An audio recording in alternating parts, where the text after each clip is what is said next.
What if I told you the greatest player in the NBA might not win MVP again? Simply because he's too good. It sounds impossible, doesn't it? Yet that's the bizarre situation surrounding Nikola Jokić. There's a reason the basketball world can't stop talking about him, and there's also a reason critics, and even voters, seem to be getting tired of the conversation. While the stats are jaw-dropping, the accolades endless, and the impact historic, somehow the media spotlight keeps shifting. They say greatness is supposed to be celebrated, yet in the case of Nikola Jokić, it's become strangely overlooked. From the outside, it looks like a repeat of last year's MVP race, where narratives flipped at the last minute to favor someone new. But this time, the stakes are even higher. Jokić isn't just dominating, he's transcending the game. And in a league that values big personalities, dramatic storylines, and highlight reels, a quiet, humble Serbian giant who piles up stats in every category might be too understated for the headlines. In the next few minutes, we're going to explore why Jokić is on the verge of another snub, how the media's desire for fresh faces is clouding reality, and what makes his season one of the most awe-inspiring performances the NBA has ever witnessed. We'll talk about the unstoppable synergy he creates in Denver, the controversies swirling around MVP voting, and how his style of play is so subtle that casual fans might not realize they're watching a generational legend. By the end, you'll see why many believe we're witnessing an all-time great in action. Someone who, if justice were served, would have enough MVP trophies to fill an entire mantle. The loudest argument for Nikola Jokić is, ironically, his silent brilliance in every statistical category. He's averaging numbers the league has scarcely dreamed of. A triple-double featuring nearly 30 points per game, above 12 rebounds, and more than 10 assists, all while shooting over 40% from three.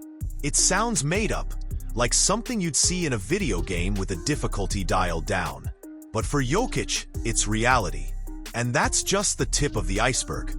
Consider his efficiency. He's among the league's top shooters from both inside and beyond the arc, hovering in rarefied air for true shooting percentage. Add in the fact that he's near the top in steals. Yes, steals. And it becomes almost comical how well-rounded he is. Critics used to say he was a defensive liability. Then they pivoted to calling him a stat padder. Now, they're grasping for new reasons to downplay what he does. Isn't it unusual that a player who leads in advanced metrics, crushes traditional box scores, and propels his team to consistent success can still be seen by some as less deserving? The numbers alone should be enough to settle the debate. Yet each year, he has to fight a new public perception battle. People latch onto any storyline, someone else's big scoring run, a flashy dunk from another star, or a new face in the MVP conversation, just to steer attention away from Jokic's mastery. But that's where the real twist starts. Because these staggering numbers have become so routine for him that the media almost treats it as old news. It's a bizarre reality. The more he dominates, the more people expect it, and the less they celebrate it. When Jokić captured back-to-back MVPs, a wave of skepticism flooded the NBA community.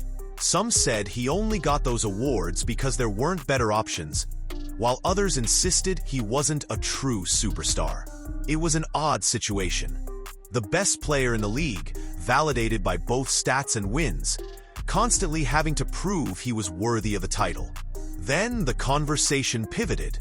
Suddenly, people claimed he can't perform in the playoffs, or he hasn't led his team to a title, so how can he be MVP material? That narrative looked silly after he dominated the postseason, guiding the Nuggets to their first-ever championship and walking away with Finals MVP. You'd think that would seal the deal. That after such a run, the next year's MVP chatter would heavily favor him. But the storyline changed again.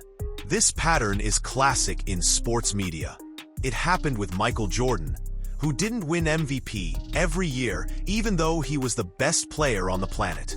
It happened with LeBron, who many say should have at least 6 or 7 MVPs. Yet the trophy tallies disagree. It happened with Shaquille O'Neal, who only has one MVP to his name, and Tim Duncan, arguably the best power forward ever, with just two. Voter fatigue sets in, and the narrative game escalates. They start looking for reasons to prop up new contenders or fresh storylines. And that's what leads us to the newest chapter.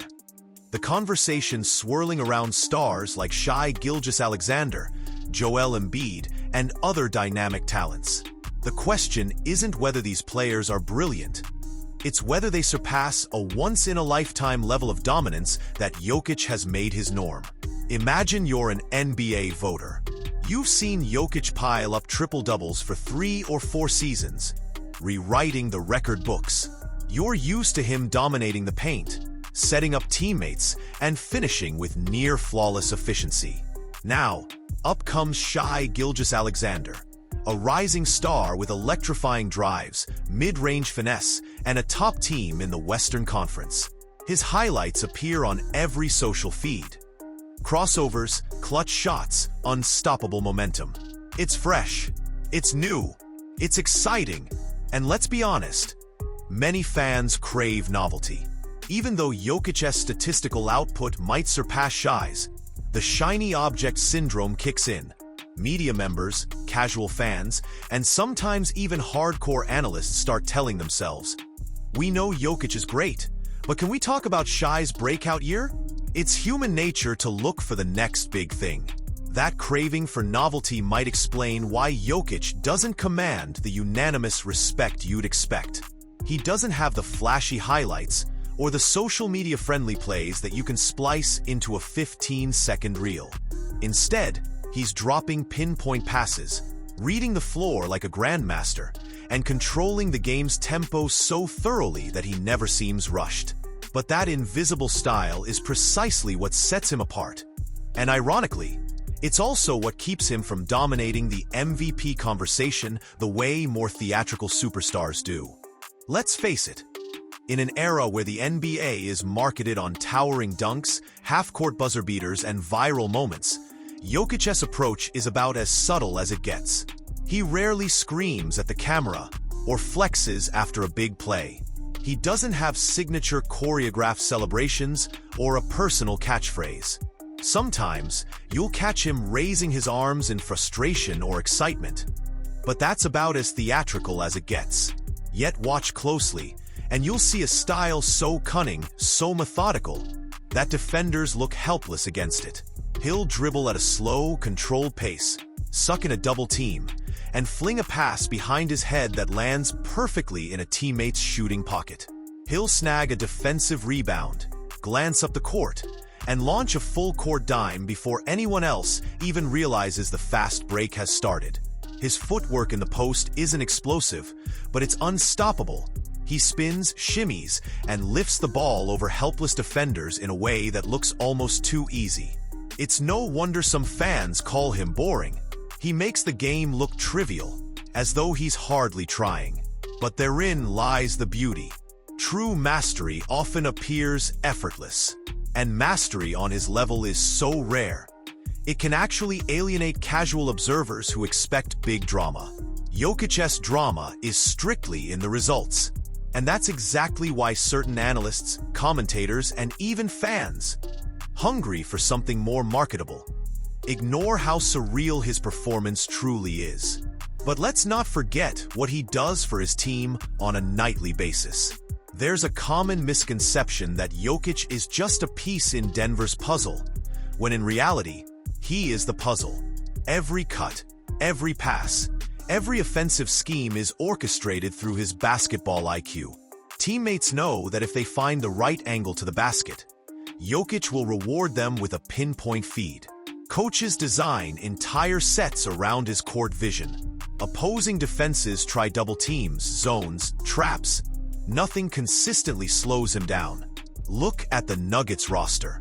Jamal Murray is a potent scorer, but he benefits immeasurably from the spacing Jokić creates. Aaron Gordon has blossomed into a lethal cutter and reliable finisher, primarily because Jokić places the ball exactly where it needs to be. Michael Porter Jr., known for his shooting, often finds himself wide open because defenders collapse on Jokic's post-ups or passing lanes. Even role players like Christian Braun have soared in part because they've learned to anticipate Jokic's passes in transition. He's not just racking up assists for the sake of stats. Each assist is a reflection of complete control over the game's geometry. It's the reason Denver's offense hums, even without additional superstars. If you removed Jokić from the equation, you'd see a promising but not necessarily championship-level roster. With him, they're so formidable that you'd think he's orchestrating every detail with a magic wand.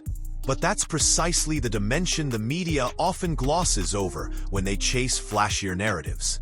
Because a mesmerizing pass that leads to a simple layup isn't as viral as a windmill dunk. And that's the conundrum. How do you hype up unselfish brilliance in a league that sells showtime? Then there's the cold, hard reality of his stat lines. It's not unusual to see Jokić end a game with 30-plus points, 20-plus rebounds, and 10-plus assists. A single 30-20-10 game might be the highlight of a player's career. For him, it's become a monthly occurrence, sometimes even weekly. Fans who remember Wilt Chamberlain's legendary production or Oscar Robertson's triple-double feats probably appreciate the historical gravity. Still, many people downplay it as just stats. But how can you dismiss numbers that directly translate into winning basketball? If you like this video, make sure to subscribe and turn on notifications for more awesomeness.